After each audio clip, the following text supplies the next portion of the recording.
Madhava Kunja Bihari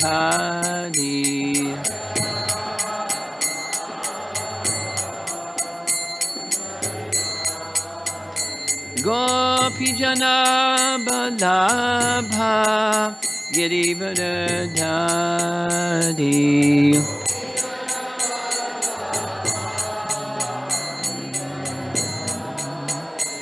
Gopijana Balabha Girivardhari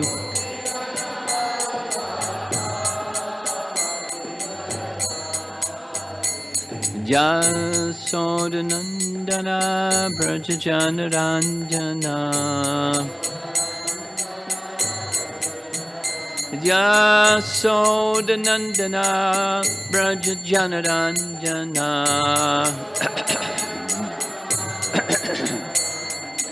Jamunatira Vanachadi Jamunatira Vanachadi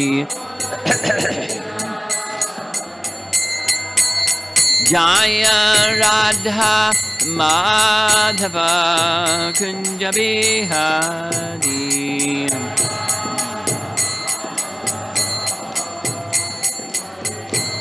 Jaya Radha Madhava Kunja Bihari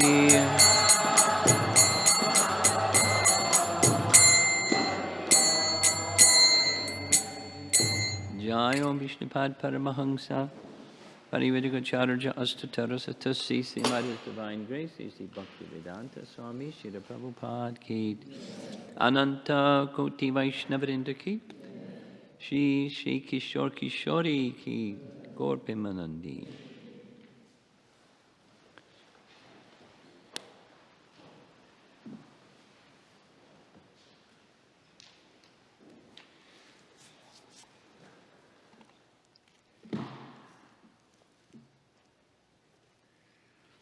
Day before Christmas, right?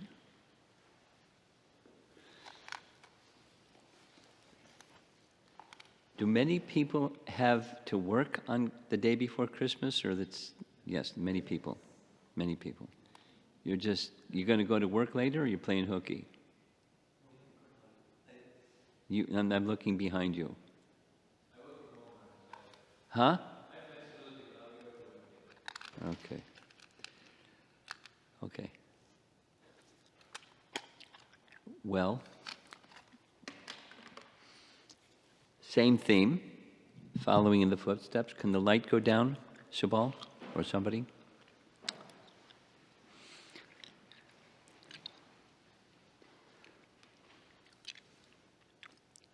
Our focus is these three things. We want to connect with Krishna.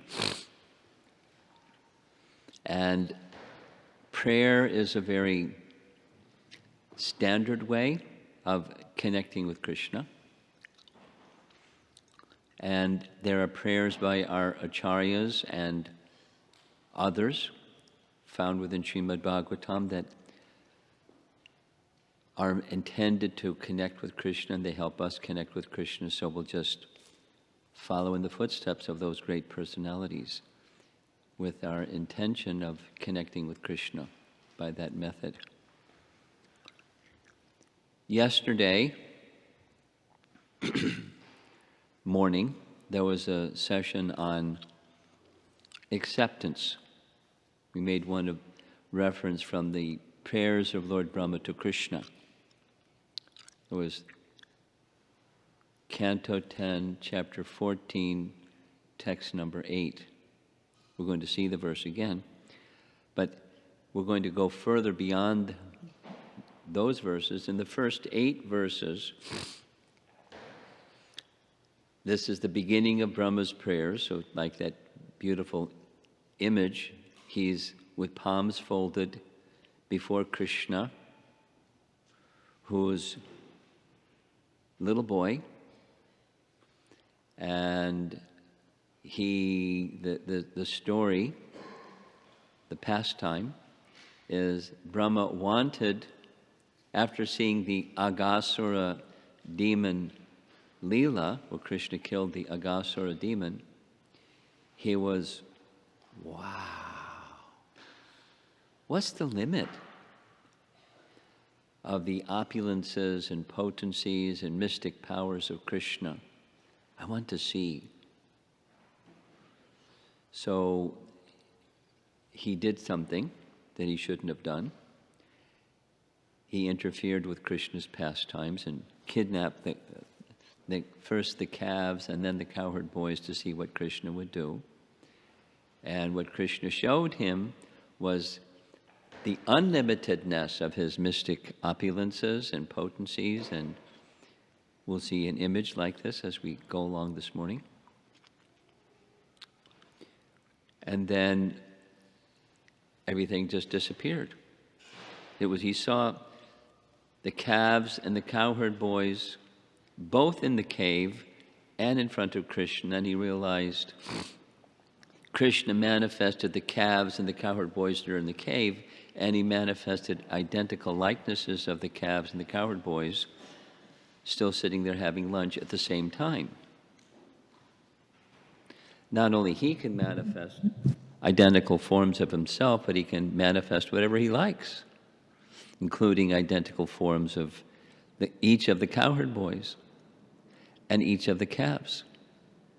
And then he showed simultaneous with all the cowherd boys four-armed forms of Narayan behind each of the cowherd boys and calves, surrounded by all of the potencies of the Supreme Lord, a big cacophony of sound as they were all offering prayers, personified Vedas, and thises and that's, and the potencies of the Lord praising him. And then, poof, it all disappeared. And it was just smiling, Krishna looking at Brahma. So you wanted to see? There you go. And then he offered his prayers. And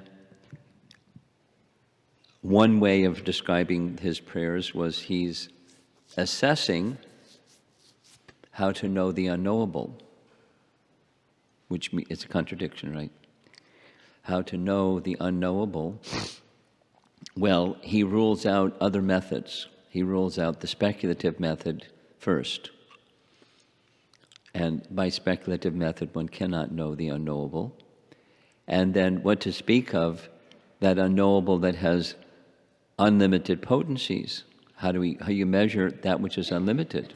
Or how do you know that which is unlimited? We're limited, so we can't. And then the conclusion he reaches is it's by the bhakti process that one can. And so he's on board with the bhakti process. That's these first 8 verses. And the final of those 8 verses is the one that we discussed yesterday. A very essential part of the bhakti process is how to deal with adverse things that happen in this world. At the place of duality, there's misfortune. There's good fortune, and there's misfortune. And how do you handle it? You're a nice devotee, and you're going along with your devotional service, and here comes some misfortune. Someone punches you in the face, or whatever. They say something harsh, or something. Now, how do you handle it? Or how do you respond? And one of the lessons that we discussed yesterday morning was the principle of acceptance, and then you decide what you're going to do once you have accepted the circumstance that hurts and it's misfortune. So the verse that we read, just let's say the verse again, the Sanskrit, and then I'll read the English. It's a nice verse to memorize because we always experience something that's unpleasant. Tate nukampam susamikshamano Bhunjana evatma kritam vipakam Hridvagvapurbhir vididhan namaste Jiveta yo mukti pade sadaya bhak. Just a little, we didn't mention this yesterday, but this is a verse that Sarvabhauma Bhattacharya said Vyasadeva made a mistake. He said to Lord Chaitanya. And then Lord Chaitanya wanted him to explain, how is it possible Vyasa can make a mistake? Well, he used Mukti Pade to refer to Krishna. But when people hear the word Mukti, commonly people think of Sayuja Mukti, or becoming one with the Supreme. And although there's other forms of Vaishnava Mukti, liberation, people commonly think of Sayuja Mukti, becoming one with the Supreme. So he shouldn't have used that word, Mukti Pade. It should have been Bhakti Pade. He's the giver of bhakti. Then he went on and elaborated and said, there are two kinds of Sayuja Mukti. There's one where one merges into the effulgence of the Lord, and there's another where one merges into the body of the Lord. And of the two, the second is worse. They see the form, and they want to become one with the form of the Lord. That's worse. So it should have been Bhakti Pade. Like, he didn't ask, what do you think of that? He's just like declaring. So Lord Chaitanya was very soft. He could have been whatever, but he was very soft and said, Sarvabhauma, you're a great scholar. It is only Krishna, very important, it is only Krishna that can give mukti. Other great personalities, of all the devas, they can't give mukti. But Krishna can give mukti. So Mukti Pade is correct. It refers to Krishna. But just see, you, Sarvabhauma Bhattacharya, you were absorbed in this impersonal liberation idea, and now you can't even stand to hear the word mukti. You're a changed man. And it's hard to change old people, right? So he said, it's because of your mercy. Actually, he said, it's because of the mercy of my brother-in-law, Gopinath Acharya. Because Gopinath Acharya blessed me that I will get the mercy of you, and therefore, because of Gopinath Acharya's blessing to get the mercy of you, I become a devotee, and I can't stand the word mukti anymore.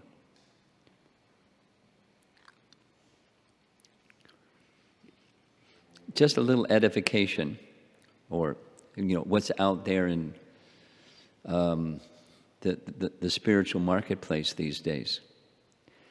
It's abundant misconception.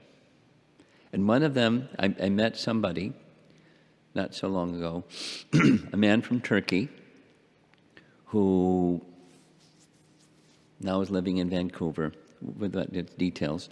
He has been on a quest to connect with the personality of Godhead.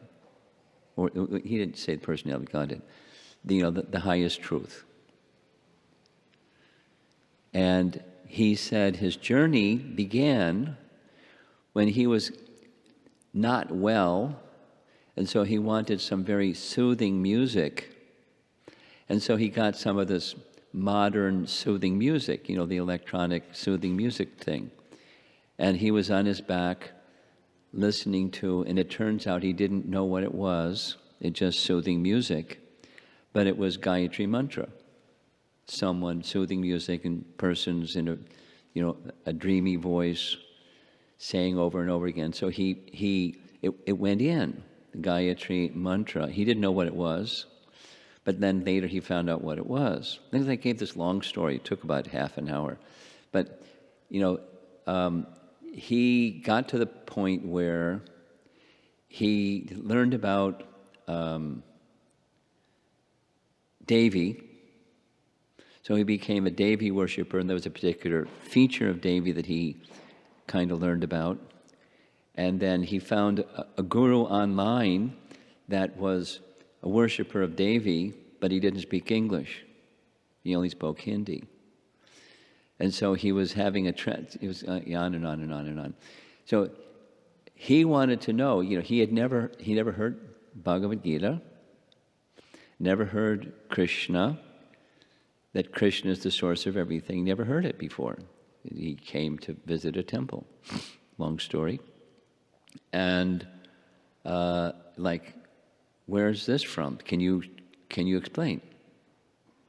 Because everything I found online, it doesn't say anything about this. That there's a supreme person, his name is Krishna, he's the source of everything. It's got all kinds of other stuff. And then we got on the topic of liberation. And so he said, well, what I've read online is those who are worshippers of Devi and those who are worshippers of Lord Shiva, they also promise liberation. And I said, basically, sorry, Charlie. Whatever that idea they have of liberation, whatever that idea is not beyond the creation.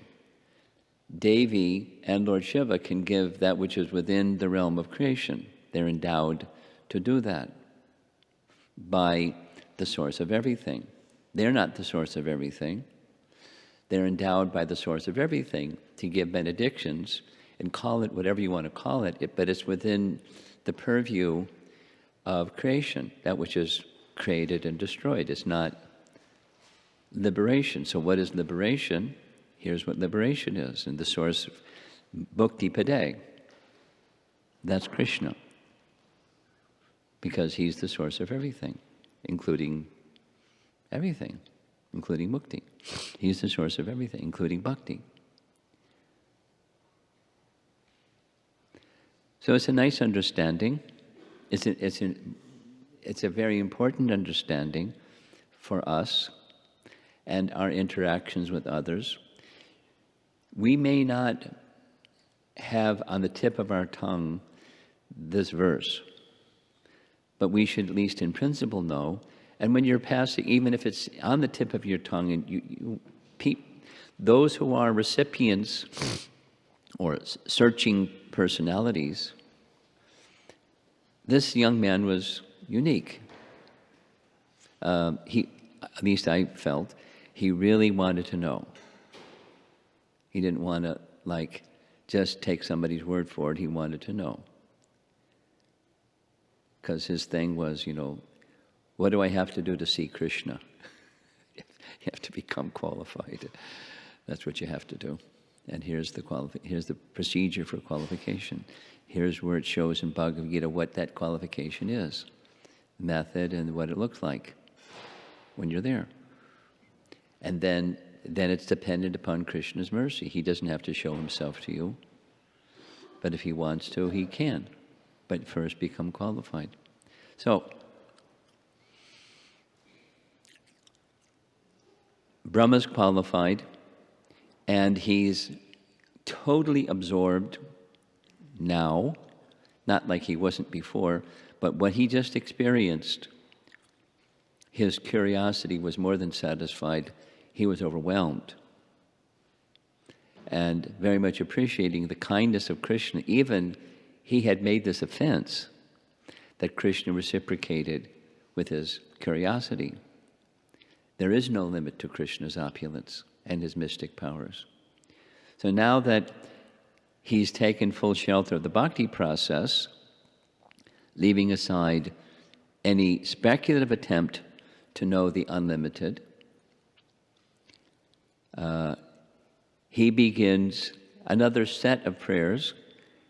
There's some, it's not just, gee, I'm sorry, I kidnapped the cowherd boys and the calves. He expresses his deep regret for having not understood Krishna correctly and having done what he did. Now, how can we understand Brahma doing something like that? That's, a natural question. Wait a minute, he's the head of our sampradaya. So what about me? Well, this is one of those that Krishna says in Bhagavad Gita chapter 9, text 30. Even if one does something really bad, but they're consistently bhajate mam ananya bhakti, they're engaged in undivided devotional service, sadhureva.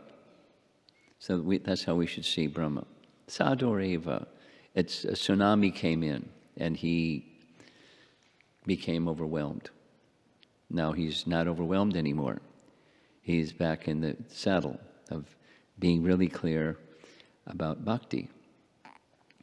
And then he enters into this discussion that is also in Chaitanya Charitamrita, where he's going to say, you, little boy, are my father.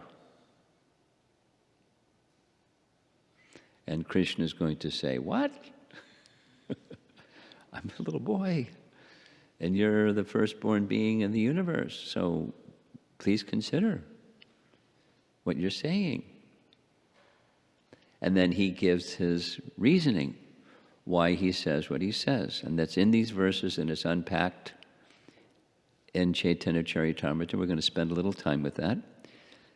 So moving over to, after his apology, text 11, "O my Lord, your devotees can see you through the ears by the process of bona fide hearing, and thus their hearts become cleansed, and you take your seat there.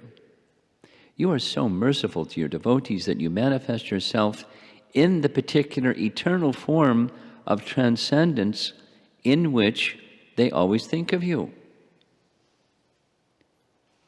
And then, carrying on, "My dear Lord, it is said that when the three planetary systems are merged into the water at the time of dissolution, your plenary portion, Narayana," which we'll see in the next verse, it's another way of addressing Garbhodakshay Vishnu.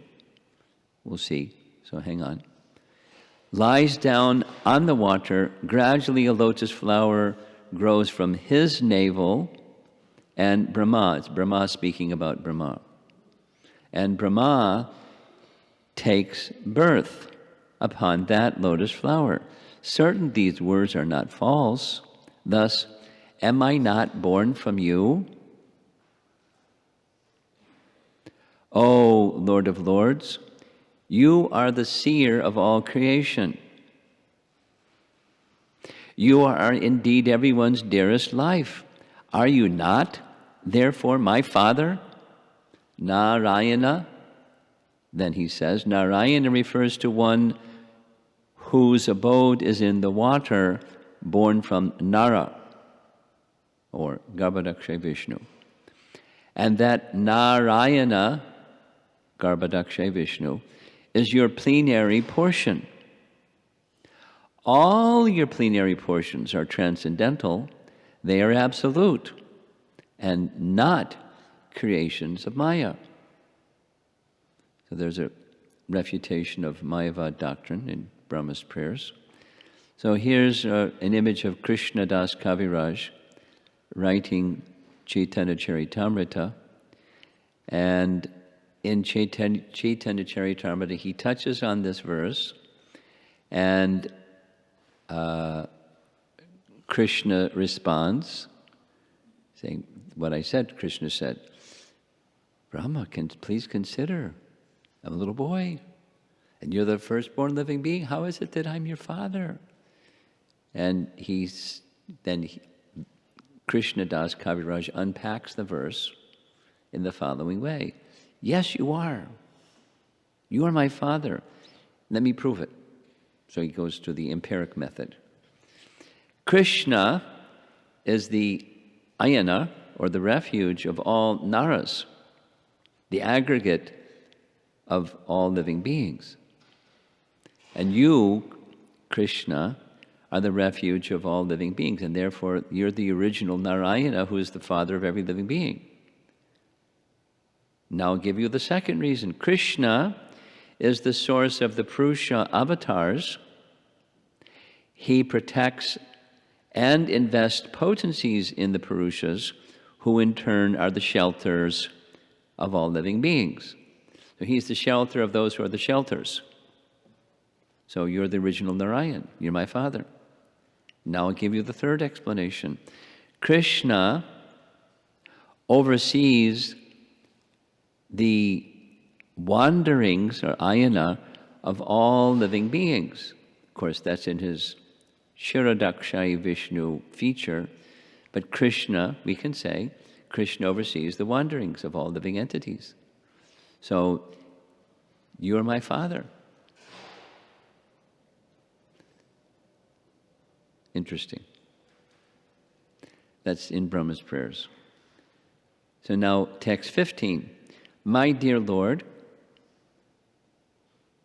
if your transcendental body, which shelters the entire universe, is actually lying upon the water, then why were you not seen by me when I searched for you? And why, though I could not envision you properly within my heart, did you then suddenly reveal yourself? So this is referring to when Brahma appeared on the lotus, coming from the body of Garbhodaksha Vishnu.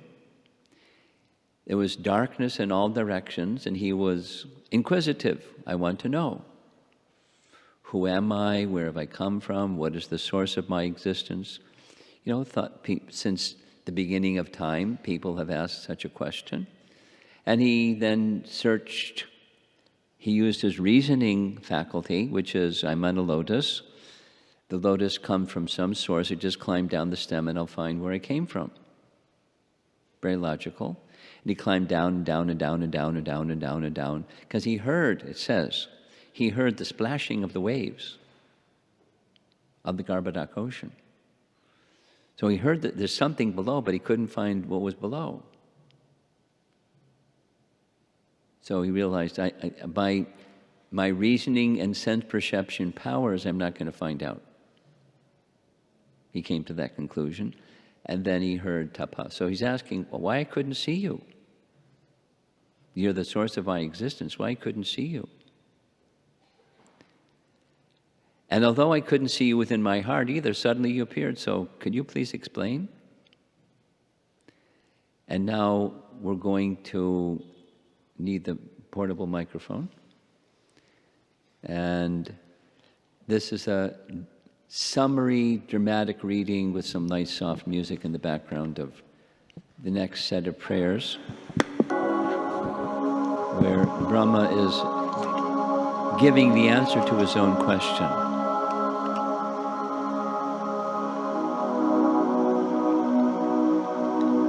Lord Brahma attempts to express the ramifications of the opulence that he has seen Krishna display.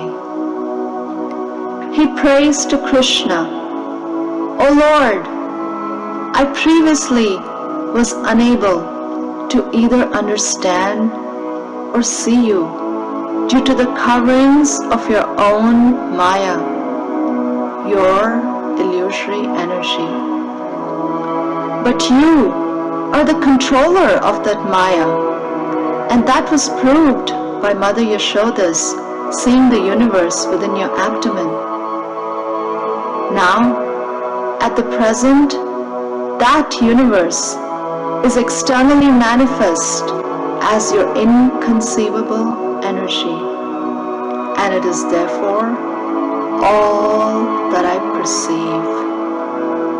Today, by your manifesting all the cows, cowherd boys, and Vishnu forms who are being worshipped by all living entities, you've demonstrated that the entire creation is your inconceivable potency.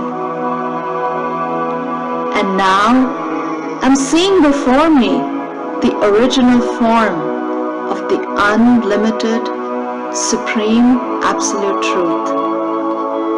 To the ignorant, you seem to be of this material world, although it is you who appears as Brahma, the creator, who appears as Vishnu, the maintainer, and as Shiva, the destroyer. To demonstrate that you, the absolute truth, is an unlimited transcendental person, you descend within the universe as avatars, and you take birth among the demigods, sages, humans, animals, and the aquatics. As an avatar, you then, by your spiritual potency, perform your innumerable, inconceivable, mysterious pastimes.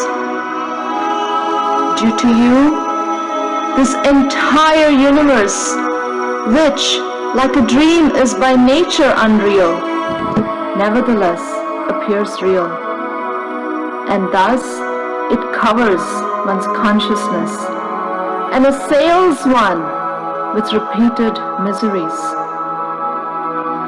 This universe appears real because it is manifested by the potency of illusion emanating from you, whose unlimited transcendental forms are full of eternal happiness and knowledge.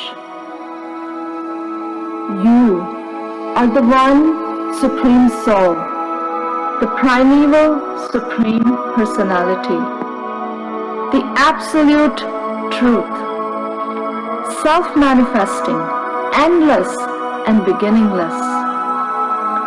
You are eternal and infallible, perfect and complete, without any rival, and free from all material designations. Your happiness cannot be obstructed, nor have you any connection with material contamination.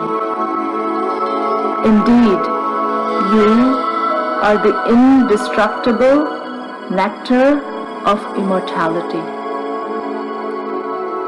By the grace of his spiritual master, a jnani can mix bhakti with his jnana.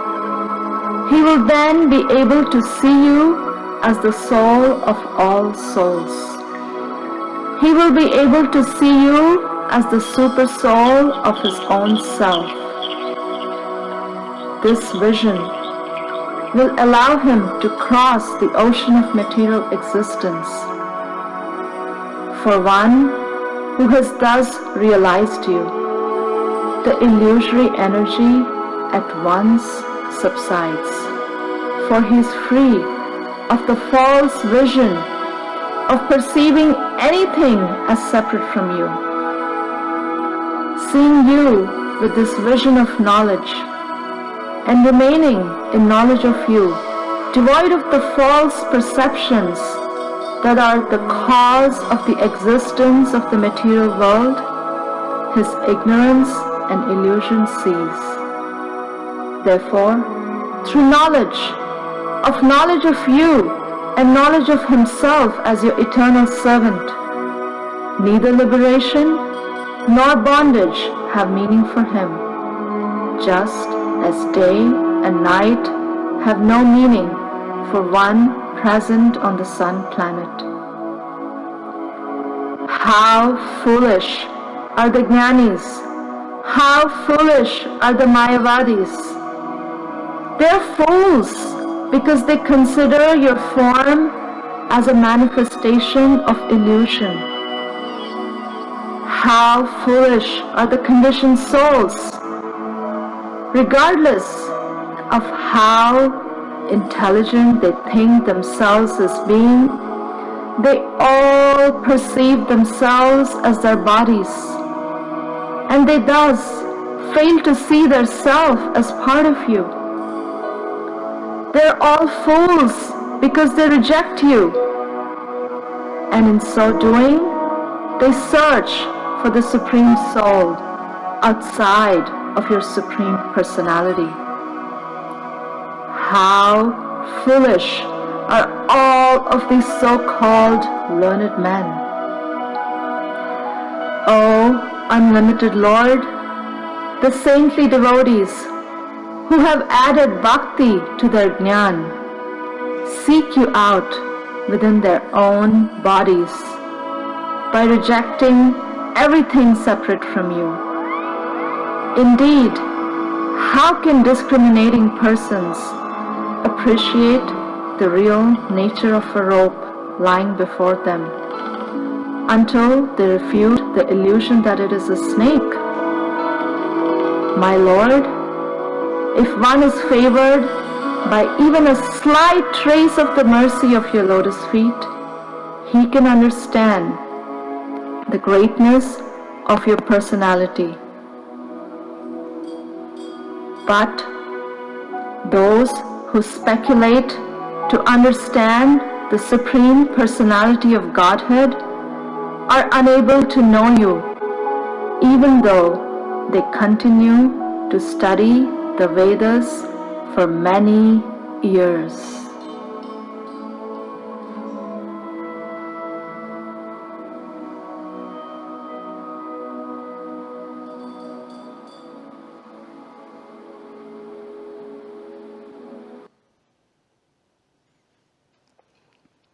Pretty powerful, huh? This is Brahma's prayers to understand the unknowable through the bhakti process. And the bhakti process results in Krishna being pleased by one wishing to be in his service and attracted to him. And then Krishna reveals, as he did with Brahma. Of course, in such a manner that not likely is going to happen with us, but at least to understand the nature of Krishna in some way. So he's declaring, you are the original, unlimitedly powerful source of everything, including even the source of Narayana. So Krishna's contemplation, really? Then how is it possible for someone to know that? Another often quoted verse, Atapi Deva, Padambujam Dvaya. My Lord, if one is favored by even a slight trace of the mercy of your lotus feet, he can understand the greatness of your personality. But those who speculate to understand the Supreme Personality of Godhead are unable to know you, even though they continue to study the Vedas for many years. So this is a similar verse, what was spoken 1 through 8, and it's similar verse to ones we just covered. So speculation ruled out. Like, Rupa Goswami's celebrated verse of defining bhakti. Anyabilash dushunyam jnana karma dhanavratam.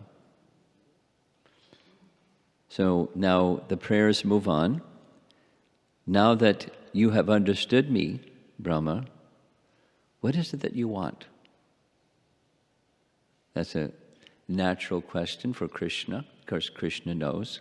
So he's going to disclose, my dear Lord, I therefore pray to be so fortunate that in this life as Lord Brahma or in another life, wherever I take my birth, I may be counted as one of your devotees. I pray that wherever I may be, even among the animal species, I can engage in devotional service to your lotus feet. So that's the prayer of Brahma, the concluding aspiration, hankering. He'll also say, I want the association of your great devotees, but because that will help fix one. That's what we're going to be discussing tomorrow morning. It'll help fix one in this properly in this mood of devotion. And then the concluding section, what Vishwanath Chakravarti Thakur says is Brahma falls into an ocean of Vrajaprem. He's going to describe the super exalted position of love for Krishna as it is found in Vrindavan. And it's natural that he would do that because he's in Vrindavan and he's seen what is the pastime of Krishna and the loving exchange between Krishna and his devotees in Vrindavan, and it's super exalted. Oh, Almighty Lord, how greatly fortunate are the cows and the ladies of Vrindavan, the nectar of whose breast milk you have happily drunk to your full satisfaction, taking the form of their calves and children. So what happened during the absence of Brahma, it's a nice Leela. In Brahma's time, it was very short, a few moments. On earth time, it was a whole year. So during that whole year that passed on earth, while Brahma was going to look for the calves and cowherd boys and came back and saw what he saw, Krishna had manifested himself as calves and cowherd boys in exact likeness of the calves and cowherd boys, because the cows had the desire to experience parental affection towards Krishna, so Krishna became their calf, and as a calf, Krishna accepted their milk. And the mothers, who had affection for their children, naturally, had greater affection for Krishna than their own children, which is not natural. So Krishna became their child. Now this was unknown to them, but they were bewildered because when their son came home after being with Krishna and the calves during the day, calves means they're little boys, they're still little boys. They had affection for their son like they had for Krishna. They were like, wow, it's really nice. And there's more to this. So all of this happened. And Krishna, so Brahma is understanding, Krishna fulfilled the desires of the mothers of the boys and the cows whose calves were their calves, accepting that motherly affection from them. How greatly fortunate. All the Vedic sacrifices performed from time immemorial up to the present day have not given you as much satisfaction. So what's most pleasing to Krishna is the loving association of the residents of Vrindavan in comparison to since time immemorial, the Vedic sacrifices, which Krishna is pleased by, but not as much as the residents of Vrindavan. How greatly fortunate are Nanda Maharaj, the cowherd man, and all the other inhabitants of Brajabhumi. There is no limit to their good fortune, because the absolute truth, the source of transcendental bliss, the eternal supreme Brahman, has become their friend. Yet, even though the extent of the good fortune of these residents of Vrindavan is inconceivable, we, 11 presiding deities of the various senses headed by Lord Shiva, are also most fortunate, because the senses of these devotees of Vrindavan are the cups through which we repeatedly drink the nectarian, intoxicating beverage of the honey of your lotus feet.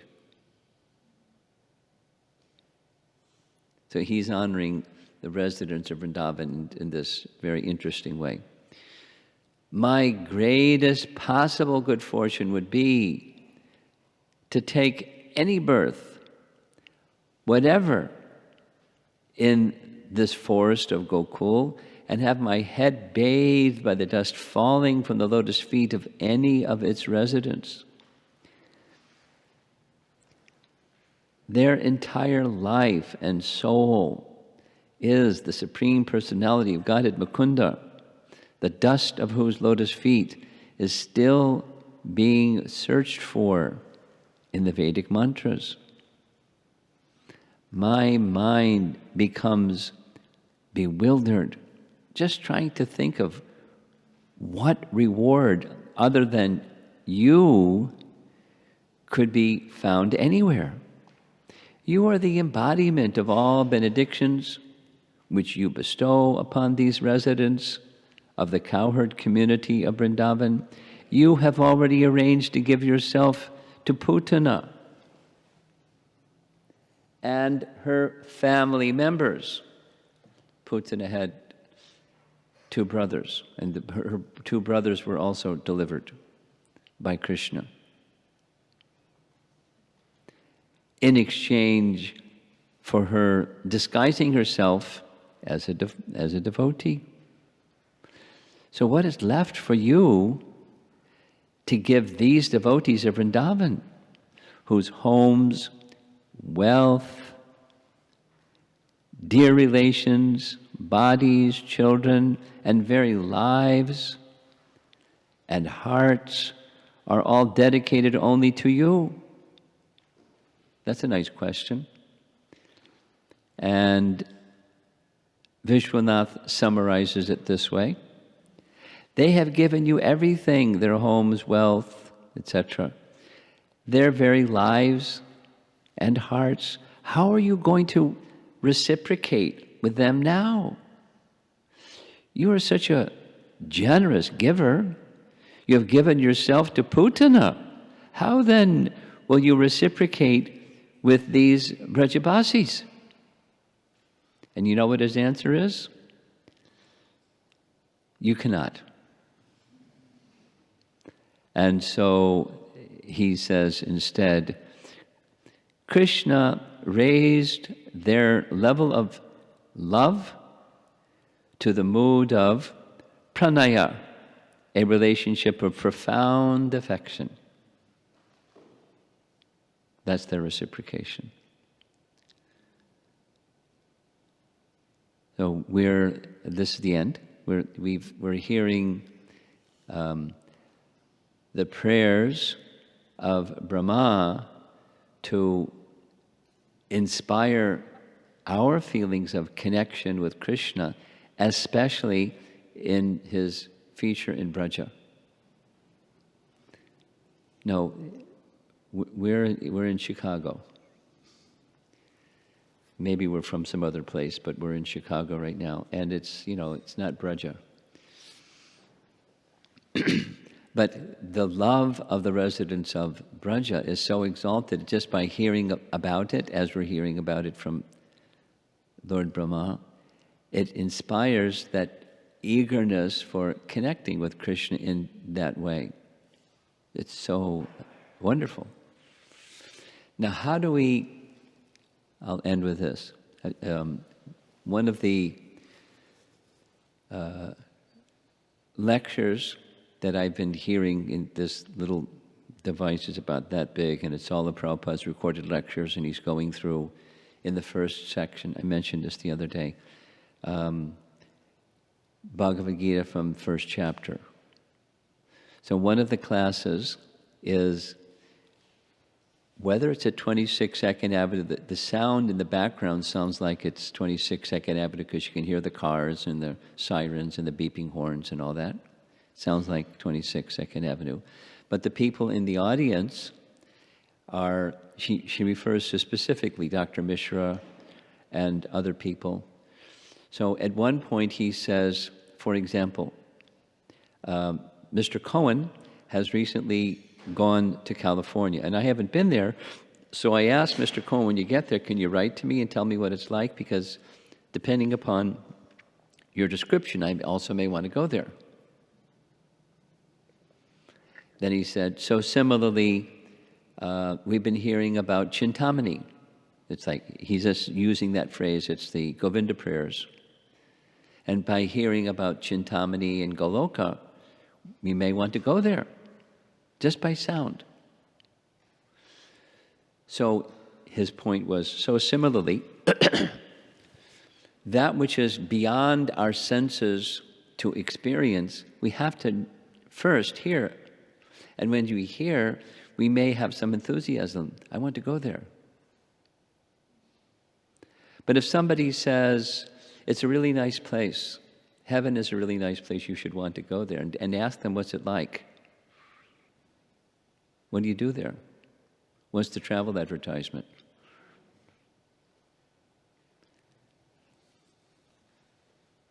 So, what to speak of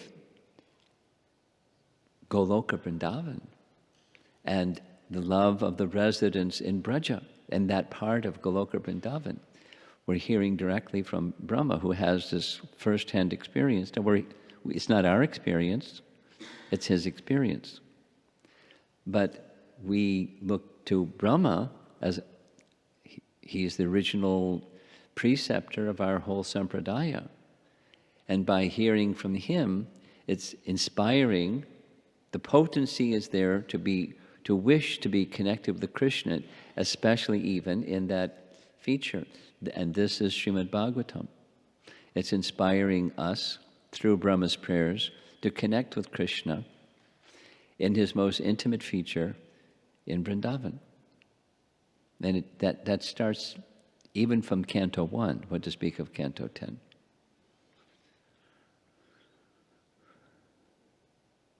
So that's an attempt to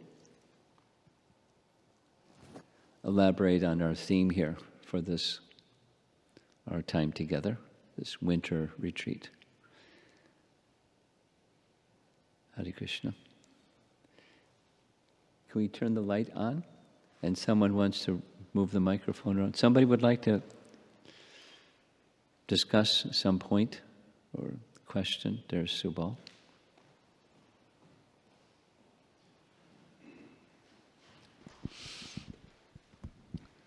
Hare Krishna, Guru Maharaj. I understand it's not appropriate to understand these transcendental pastimes from the perspective of a linear chronology, but I wanted to ask you on what you study on Lord Brahma's pastimes given in the Bhagavatam and the Brahma Samhita.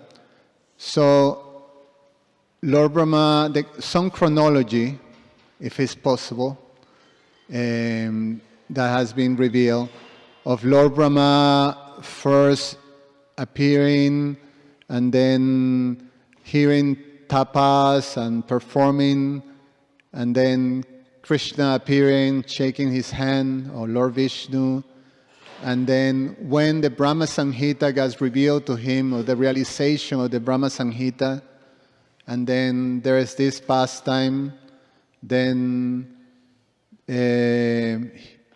somehow when he becomes the four hills of Varshana, and also appearing in the Haridas Thakur. So I know it's a long thing, but maybe some among your studies, how this works out. You did a pretty good job. Thank you very much.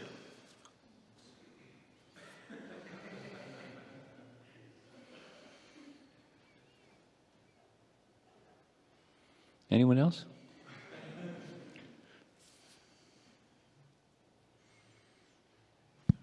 Sorry. No, go ahead. Marge, in the last section, when you mentioned Vishwanath Chakravarti Thakur's commentary on how Brahma was saying that how can you reciprocate with the Brajvasis, and then Vishwanath Chakravarti Thakur says he can't, and therefore Krishna promoted their love to this pranaya.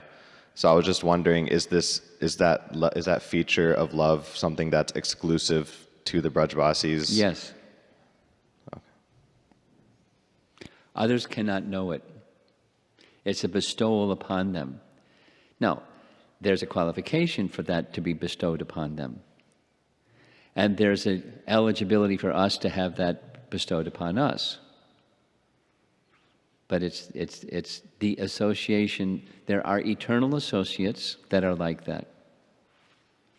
So, this is, this chronology question that Subal was just asking. It wasn't that before, once upon a time, the residents of Vrindavan didn't have this pranaya. And then, they felt certain things, and then Krishna couldn't reciprocate, and so he just gave them pranaya. So it's not like once upon a time there wasn't, and then something happened and then there was. It's a feature of Braja. It can be described as, in terms, this is Bhakti Vinod. How do we describe that which is eternal? We use language as if it's within time, but we should bear in mind it's not within time. That's how he explains. Now, there's us. So we're, according to Rupa Goswami's teaching, is we follow at a certain stage when there's a qualification, we follow the ragatmika devotees, and we cultivate a mood like those eternally perfected souls. And then there's a stopover point, that is, after this life, we enter into Krishna's Bhoma Leela, where those eternal associates are training up the new guys, newcomers. And they train them in their service and their mood and so forth, and then wherever Krishna wants them to go, Goloka Vrindavan. So that has a chronology, but the eternal associates, we speak as if there's a chronology, but there's not a chronology. It's just describing a dynamic of Krishna's reciprocating with their love in such a way that it's just this extraordinary affection for him. And that's just part of their being. So where does that extraordinary affection come from? It comes from Krishna. That's because he's the source of everything, including their affection for him. Does that do it for you? Yeah, my only other question related to that is, so that does it, I don't think I fully understand what pranaya is actually, but it sounds like it's the devotees do not expect Krishna to reciprocate with them the way that they throw themselves at him. And so is that something that is only the Brajavasis have, that other, like, for example, worship, Sri Vaishnavas, maybe, do they expect, do other devotees expect reciprocation? Is that? Well,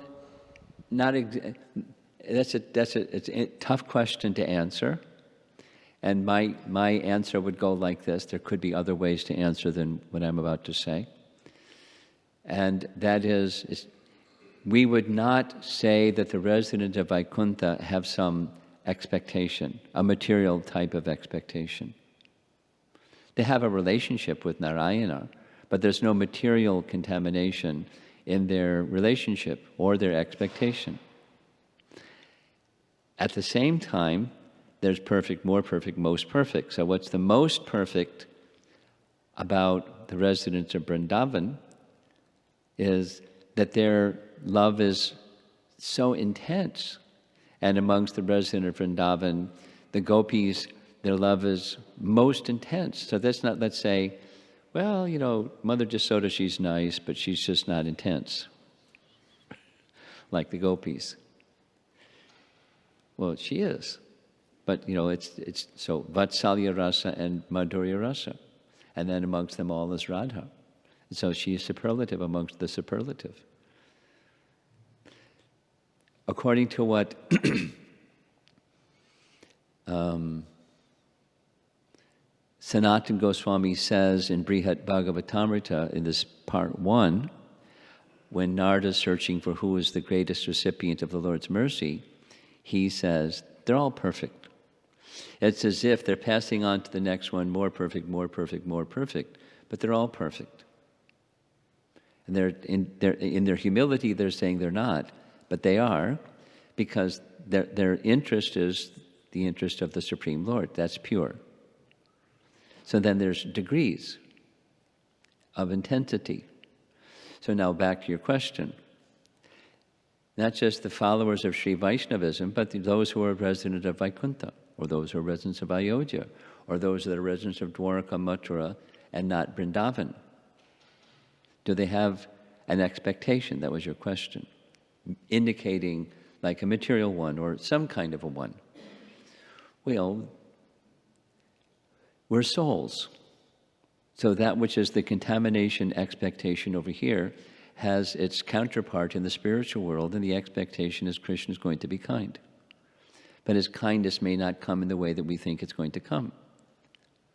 And we're accepting of that because that was what we discussed yesterday morning. Like Prithu. Whatever you want, because you know best. So what's the expectation? You know best. It's a spiritual expectation. It's not a material one. Whatever you want. It can be different. It can be, I don't want anything. Or it could be, I want this is Brahma. I want your devotional service. That's an expectation. But it's a spiritual one. And do the residents of Braja, do they want Krishna's service? You bet. Because they're not stones.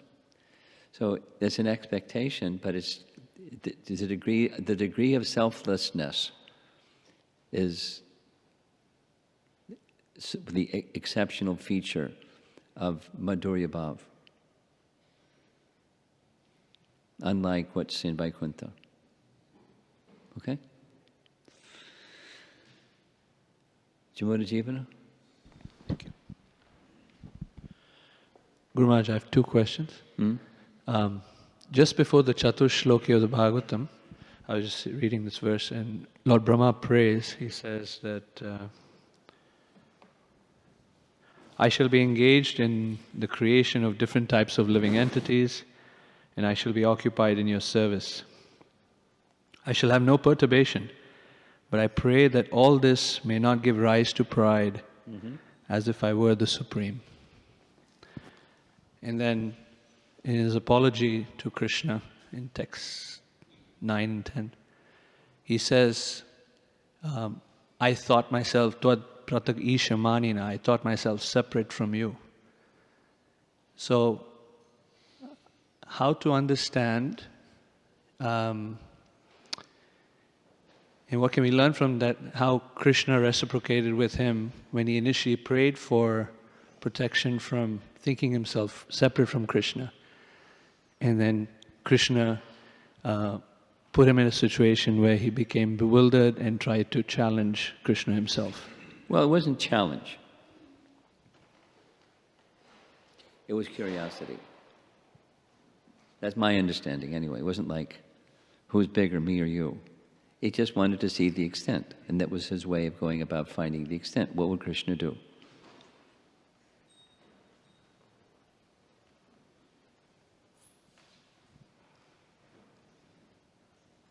Does that answer your question? No. I guess my understanding through that pastime was that he actually lost sight of the fact that Krishna was the personality of Godhead. Well, Arjuna lost sight too. Yes. Now, how do we understand that?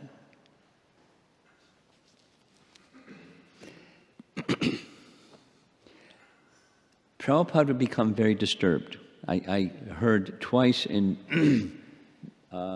conversations with Prabhupada, I can't remember if it was room or morning walk, but he was very disturbed when somebody said, how can Brahma make boo-boos? Because he's the head of our sampradaya. And Prabhupada said, he's good enough. Like, okay.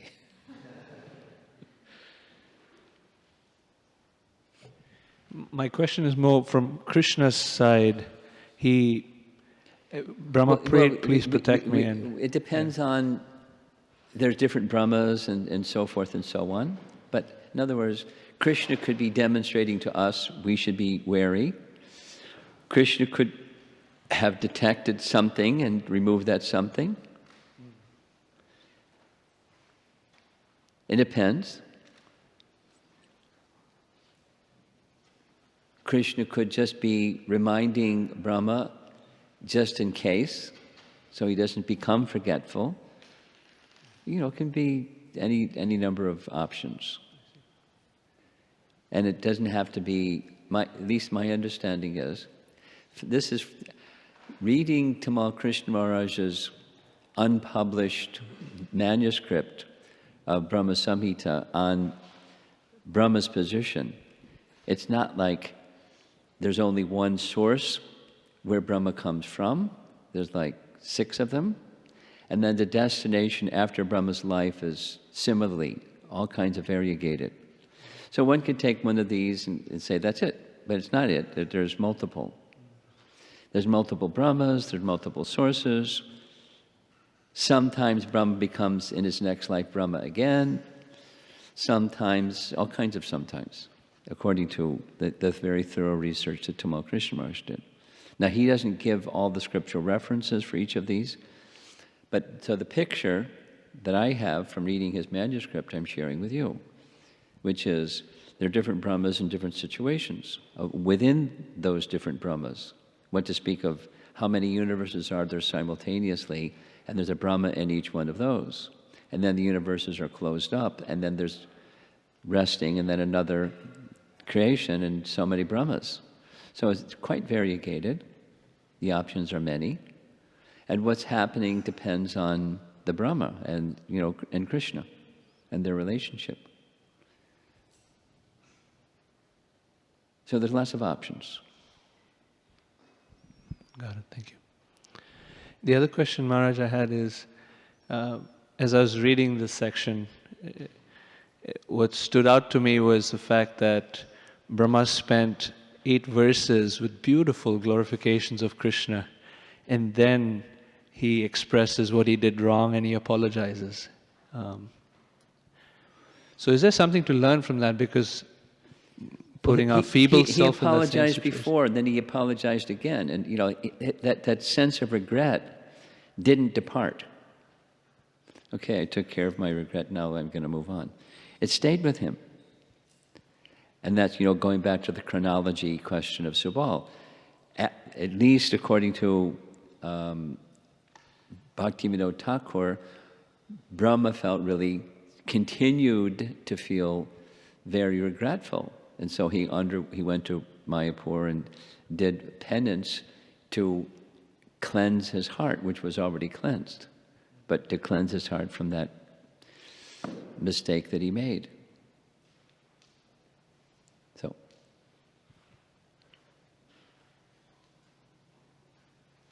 then Haridas Thakur. So, is that, you want to pursue further? No, I think I'm good. Okay. Our guest here. Hare Krishna. So, it's probably a stupid question, but I just want to understand. A silly again. question. A silly question. Okay. But again, a question on the chronology.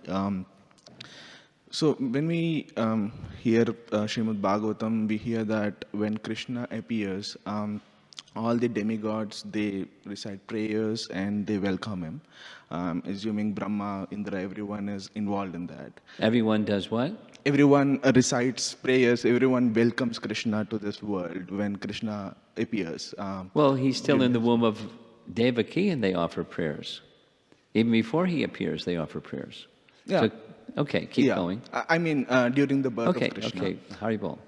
Offer prayers to Krishna. He appeared. And we also know that the heavenly planets, when we talk about heavenly planets, one day in that heavenly planet is probably like thousands of years in the earthly world. So what's your question? So when Brahma and Indra, when they are into this illusion of Govardhana Hill and the scenario that we discussed, so basically in earthly planet, it basically probably would have been like 10 years, 15 years. It could be do what? Some of the bank door slammed when you spoke. I'm just saying in earthly years, it's only like 10 years, 15 years, right, till this pastime happens, which basically means like it's nothing in the heavenly planets. So just want to understand, like when the Krishna comes to this world, the demigods know that it is Krishna because they welcomed him, they recited prayers.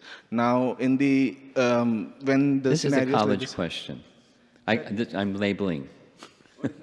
A college question. it's a college It's question. a That's trivia exactly why I question, started. and time is quite flexible. The short answer. Take the microphone from him. For Krishna, time is very flexible. He can move time this way, he can move time that way. Time is very flexible. So for his pastimes, he can open and he can close time as he likes. So the demigods can move within Krishna's time or stay within their time or earthly time or whatever Krishna likes. It's quite flexible. There's no really problem. When the demigods or whoever connect with Krishna, they're in Krishna's time, which is very flexible. It's Nitya Leela, it's a pastime. Then he has his Bhoma Leela that are going on continuously, and he opens up and then closes it. And they just, they're invited in, and they can have a pastime with Krishna, and then, they go back and they have their demigod time, wherever they came from. It's a reciprocation from Krishna according to his adjustment of time and place. A nice example of this is Narada's visit to Dwarka. You familiar? Narada goes to visit Dwarka. Krishna's in Dwarka, 16,000 palaces. He wants to visit Krishna. So he goes to Dwarka. And when he goes to Dwarka, he finds time is very flexible. Because he goes from one palace to the next palace to the next palace, and there's different times of the day in each palace. Not like the same time of the day in this palace. It's whatever Krishna wants. And Krishna's doing different things in different expansions with different queens, and in a very flexible manner. Time and space are quite flexible. When when the demigods are involved in Krishna's pastimes, or Narada, or Brahma, or Indra, or anybody, it's very flexible. It's just his pastime, and that's his internal potency that moves according to how he wants it to move. It's not a problem. So this limitation of our measuring sticks doesn't apply.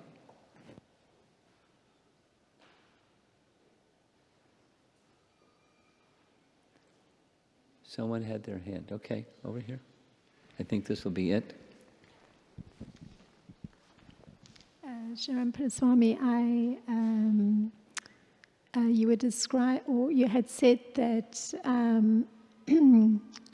many persons are looking to Lord Shiva and Durga, Goddess Durga, as personalities that can allow for liberation. So, and you made the point that actually, and you gave the example of speaking to the young man, that it's only Krishna who can give liberation. So, you had stated that these demigods can give liberation within the purview of the material realm. No, I didn't say that. Oh. Let me say what I said. Yes. Maybe I didn't say it clear enough. The notion of the teachers that say that Devi and Shiva give liberation, it's something else that they give. It's not liberation. They're calling it liberation, but it's whatever it is, it's within that which is destructible, which is not what liberation is. But they're calling it liberation. The concept of liberation is a misunderstanding of what liberation is. And they're giving that. Does that clarify? Yes, it does, because I was trying to understand what that liberation then meant within the material purview. But thank you, Sharan Paraswami. I understand, but the concept has been used incorrectly. It's a notional liberation only. Yes, I got exposed to somebody who is a worship of Goddess Durga, and having that statement be made to me, so I was a little taken aback. So I'm very delighted to hear you mention this. Thank you. Okay. Well, it's right from Brahma's prayers. Mukti Pade. There's one more question here.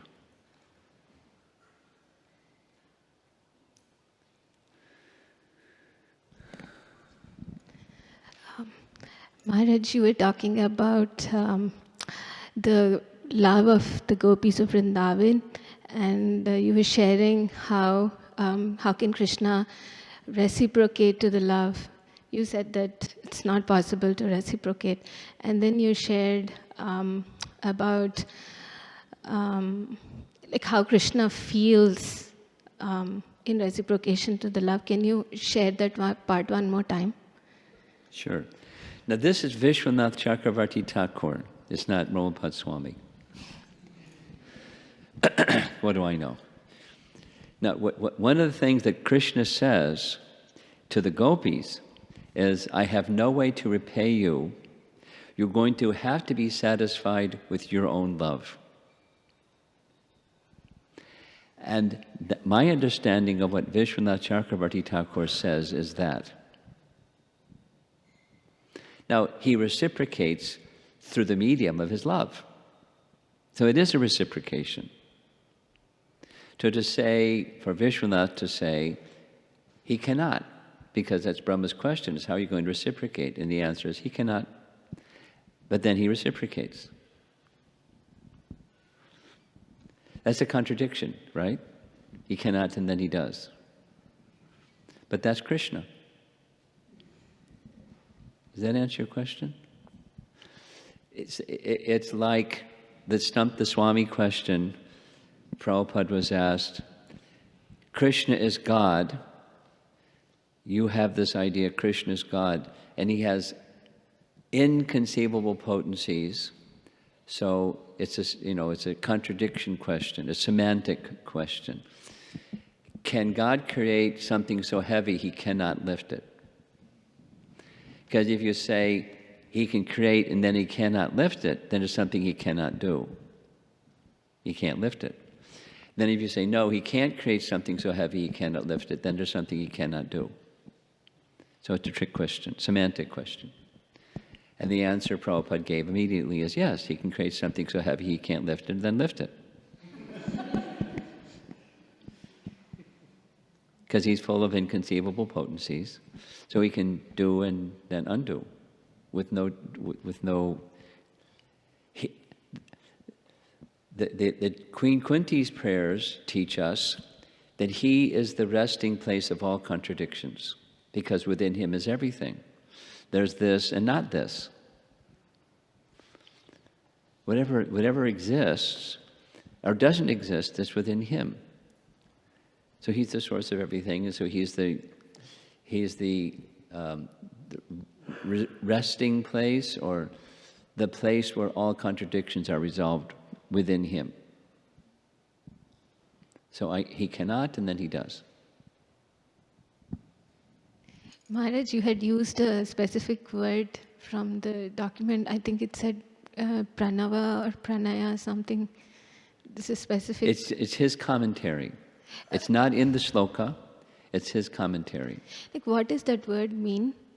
What does the word mean? It's like the life air. Exceptional affection. You can look it up, but it can mean different things. But the usage is outstanding, exceptional affection. Braja Prem. But they already have Braja Prem, so how can he give them something they don't already have? It becomes superlative.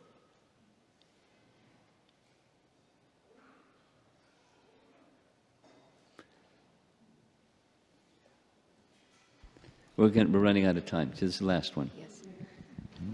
Maharaj, this is a question from yesterday morning's class. From yesterday's morning's class. Yes. The last slide was a commentary from Vishwanath Chakravarti Thakur, where it said that the devotees of the Lord are beyond karma and time. And whatever is awarded to them by Krishna is it is a consequence of their anarthas, not If you're going to give some specific reference to something from yesterday, I may have to pull it up. and put it on the screen so we can respond properly. You want me to do that? Can I do it this evening? Yes. What time? 3:30? 3:30? First thing, 3:30. Before we do anything else, we'll do that one. Is that Yes, okay? Maharaj. Because I want to be really clear what your question is and not, just not even hit the target. So we have time for Srinath's question.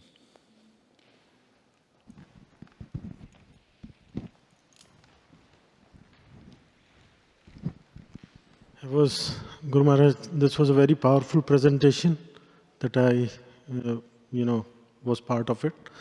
My question is in the presentation you mentioned, after the prayers of Brahma, Krishna says, now you know me. So now that you know me, what is you desire for? And the most inspiring line immediately came was, I want to be, your devotee. So generally, we serve Krishna under the guidance of our spiritual master. We want to be the devotee of Krishna. And then there is Lord Brahma, who is at the top of this disciplic succession, saying the same thing. So is this empowerment come directly from there? So though we don't have that realization, but this determination, like one should be identified as devotee. It's a grave thing to have in us. The heading is following in footsteps. That's what we're doing. If we're not there, it's okay. We follow in the footsteps. We don't pretend that we're there. We just follow in the footsteps.